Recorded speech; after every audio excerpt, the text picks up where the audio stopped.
নমস্কার, আমরা এখন এখানে দেখব কিভাবে আমরা ফর্মটা ফিল আপ করব। যে রোজ ভ্যালি টাকা ফেরতের জন্য যে অনলাইন ফর্ম ফিল আপ হচ্ছে rozevalleyedc.com ওয়েবসাইটটিতে, আমরা খুলে নেব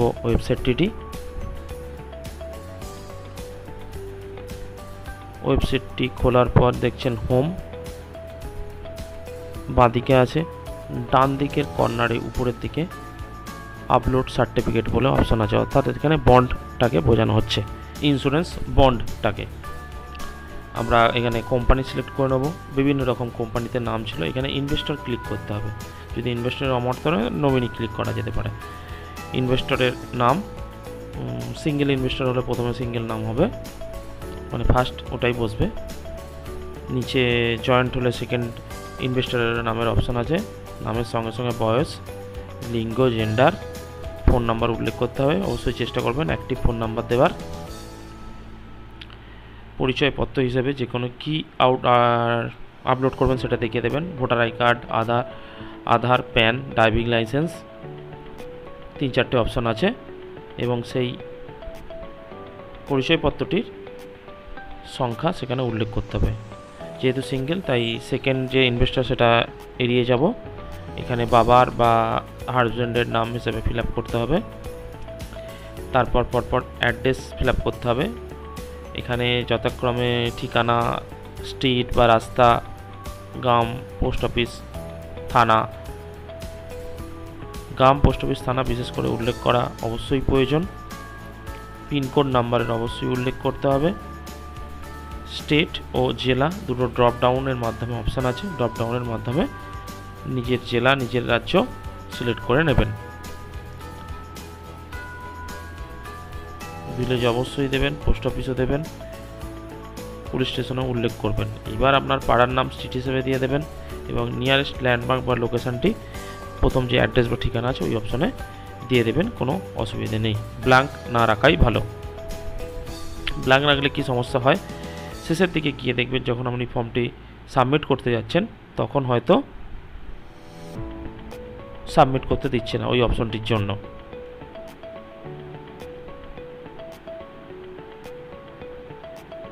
আচ্ছা, এখানে ইউটিউবের রেস্ট্রিকশান অনুযায়ী যেহেতু কারো পার্সোনাল ডিটেলস শেয়ার করা যায় না, সেহেতু মেন জায়গাগুলো আমাকে মানে যাতে লেজি করে দিতে হচ্ছে, যাতে ইনফরমেশনটা শেয়ার না হয়, তাতে স্ট্রাইক পড়ে যেতে পারে ভিডিওটিতে। দেখে নিন, সিম্পল ফর্ম আছে, এমন কিছু কঠিন না, বেসিক ইনফরমেশানগুলো চেয়েছে। এখানে দেখবেন যেটা ব্রাঞ্চের কোড চাইছে, শাখার যেমন একটা নাম হয় সেরকম একটা কোড নাম্বারও হয়, যেটা অনেকটা আইএফসি কোডের সঙ্গে মিল থাকে, সেটাও দিয়ে দেবেন। MICR অবশ্যই উল্লেখ করে দেবেন, পাসবইয়ের মধ্যে পেয়ে যাবেন, চেক বইয়েও পাবেন। IFS কোড থাকে সবেতেই, সেটাও থেকে দিয়ে দেবেন। একটু ঠিকঠাক করে কারেকশান করে দেবেন যাতে ভুল ভ্রান্তি কম হয়, কারণ এমনি লেন্দি প্রসেস। আজকে ফর্ম ফিল আপ হলে কারণ কবে কি আসবে তার ঠিক নেই, এবং তার মধ্যে যদি ভুল হয় তো সেটাকে আলাদা সাইডে বা একদম গাদায় করে দিতেও পারে, সেক্ষেত্রে প্রসিডিওর হতে সময় লাগতে পারে বা নাও হতে পারে। আচ্ছা, এইখানে যথারীতি বন্ডের নাম্বার, কত টাকার কি আমানত হয়েছিল, কত টাকা কি পরিমাণ, কবে করেছিলেন, কবে তার মানে ম্যাচুরিটি ডেট, ম্যাচুরিটি মানে হচ্ছে আপনার শেষ হয়ে যাবে কবে সেটি। এখানে একটা দেখবেন কিছু উল্লেখ করছে, এখানে কোম্পানি থেকে কত টাকা আপনি পেতে চাইছেন, কত টাকা পেয়েছেন। যদি কোনো টাকা না পেয়ে থাকেন সেখানে 0 দিয়ে দেবেন, ফাঁকা রাখবেন না। আর কত টাকা পাচ্ছেন ম্যাচুরিটি যেটা অ্যামাউন্ট সেটা উল্লেখ করবেন, এবং কিছু যদি নিয়ে থাকেন এবং এখানে যেটা একটা কত টাকা আশা করছেন বা শেষ কলামে যেটা আছে সেইটা আমার মনে হয় যেটা ম্যাচুরিটি অ্যামাউন্ট সেটাই দিয়ে দেওয়া ভালো। আর কেউ যদি মনে করে যে ম্যাচুরিটির উপরে ধরুন হয়তো 2015-তে ম্যাচুরিটি হয়েছিল, সেখান থেকে 2024 9 বছর, সেই 9 বছরের একটা সুদ যদি সেই হিসেব করে বসাতে চায় বসাতে পারে, সেক্ষেত্রে কোনো অসুবিধা নেই। তবে আমার মনে হয় নেই মামার থেকে কানা মামাই ভালো, তাই ম্যাচুরিটি অ্যামাউন্টেই শেষ কলামে উল্লেখ করে দেওয়াটাই ভালো। আচ্ছা, এখানে এসব ফিল আপ করার পর যেসব ডকুমেন্টসগুলো আপনার ওখানে ফিল আপ করেছেন সমস্ত ডকুমেন্টসগুলোই কিন্তু লাগবে। যেমন পরিচয়পত্র হিসেবে যেটা করেছেন আধার, ভোটার বা প্যান, ড্রাইভিং লাইসেন্স, ব্যাংকের পাসবই, ব্যাংকের চেক বইয়েরও ডকুমেন্টস রেডি করে রাখতে হবে। আর বন্ড মানে সার্টিফিকেটটা তো অবশ্যই, প্রত্যেকটাই ডকুমেন্টস আপনারা ফটো তুলে আগে থেকে রেডি করে রাখতে পারেন।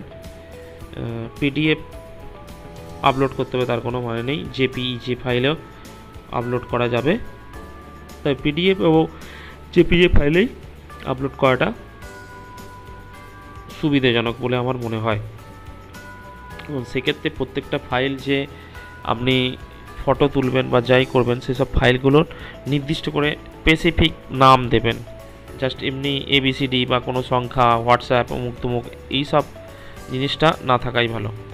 প্রথমে যখন ফটো তুলে শেয়ার করবেন বা আপলোড করবেন তার আগে এটাকে রিনেম করে ফাইল নেমগুলি চেঞ্জ করে নেবেন। যেটা বন্ড সেখানে বন্ডের নাম দেবেন, অবশ্যই আমানতকারী নাম উল্লেখ করবেন। এখানে কিন্তু আমি ফাইলের নামের কথা বলছি। যে ফাইলগুলো আপলোড হবে সেই ফাইলগুলো রেডি করার সঙ্গে সঙ্গে তাদেরকে নাম দেবেন। নাম অটোমেটিক কিছু নাম পড়ে গেলেও রিনেম অবশ্যই করে দেবেন। এইবার সাবমিট করার পর নেক্সট পেজ খুলে গেল, যেখানে বিভিন্ন ধরনের ডকুমেন্টসগুলো সাবমিট করার বা আপলোড করার জন্য বলছে। চুজ ফাইলে অপশনে ক্লিক করবেন, ক্লিক করার পর নির্দিষ্ট যে ডকুমেন্টস চাইছে সেই ডকুমেন্টস আপলোড করে দেবেন। দেওয়ার পর আপলোড বটমটা ক্লিক করলে দেখবেন একটা রাইট মার্ক চলে এসছে, মানে আপলোড হয়ে গেছে। এখানে যেটা কিছু কিছু ক্ষেত্রে সমস্যা হতে পারে, অনেকেরই ব্যাংকের হয়তো চেক বই নেওয়া নেই, সেক্ষেত্রে আমার মনে হয় পাসবইয়ের যে ফটোকপিটা এখানে দিচ্ছেন বা অ্যাটাচমেন্টে যেটা দিচ্ছেন আপলোড করছেন সেটাই চেকের জায়গায় দিয়ে দিন। মানে এটা মেনলি লাগে ব্যাংকের ডিটেলসটা ঠিকঠাক আপনি ফিল আপ করেছেন কি না। আচ্ছা, এখানে দেখুন মোটামুটি আমি বন্ড ছাড়া বাকি সব ডকুমেন্টস আপলোড করে দিয়েছি। বন্ডটা আমার রেডি করা হয়নি, অর্থাৎ ওটা মোবাইলে ছবি তুলে হোয়াটসঅ্যাপের মাধ্যমে শেয়ার করে কম্পিউটারে নিয়ে ফাইল নেম চেঞ্জ করে আমি আপলোড করব। যে কেউ মোবাইল থেকেও করতে পারেন, তবে একটাই অনুরোধ, আগে থেকে ফটো তুলে ডকুমেন্টসগুলো রেডি করে নেবেন। ডকুমেন্টসের নাম দিয়ে রেডি করবেন। ডকুমেন্টসের ছবি তুলে নিলেন, সেটাই আপলোড করে দিলেন, হয়ে যাবে হয়তো, কিন্তু ঠিক কাজ হবে ওটা ডকুমেন্টসটা রিনেম করে নাম পাল্টান। এখানে দেখতে পাচ্ছেন হোয়াটসঅ্যাপে শেয়ারের মাধ্যমে ডকুমেন্টসটা ডাউনলোড করে নিচ্ছি। ডকুমেন্টসটা ডাউনলোড করার পর স্পেসিফিক ফাইলে গিয়ে যেখানে ডাউনলোড হয়েছে সেখানে গিয়ে ওটাকে সম্ভবত রিনেম করে নেব। রিনেম করার পর রেডি হয়ে গেলে আপলোড করে দিয়ে সাবমিট করে দেওয়া হবে। সাবমিট করে দেওয়ার সঙ্গে সঙ্গে সাবমিট হয়ে গেলেও আপনি পরবর্তীকালে চেক করতে পারেন। সেক্ষেত্রে দেখবেন যেখানে ডান দিকের কর্নারে সার্টিফিকেট আপলোড বলে অপশনটা ছিল তার পাশেই ইনভেস্টর বলে একটা অপশন আছে। ইনভেস্টর অপশনটি আপনি খুলে ফেলবেন। খুলে ফেলার পর সেখানে আপনাকে এখানে চলে আসে একটু, এখানে বন্ড যে বলছিলাম যে রেডি হয়নি, রেডি করে আনা হয়েছে, যথারীতি বন্ড আপলোড করে দেওয়া হচ্ছে। হ্যাঁ, কিছু ক্ষেত্রে একটা অপশান আছে যে আপনি কি কোম্পানিতে বন্ড পেপার জমা দিয়েছেন, জমা দিলে কোনো রিসিট পেয়েছেন, সেই পেপারটা এখানে সেকেন্ড কলামে আপলোড করতে বলছে। যদি আপনি কোম্পানিতে বন্ড দিয়ে না থাকেন, কোনো রিসিট না থাকে, তাহলে আপনি বন্ডটাই দুবার আপলোড করে দিন। ফাঁকা না রাখার থেকে ভালো, ফাঁকা না রাখাই ভালো।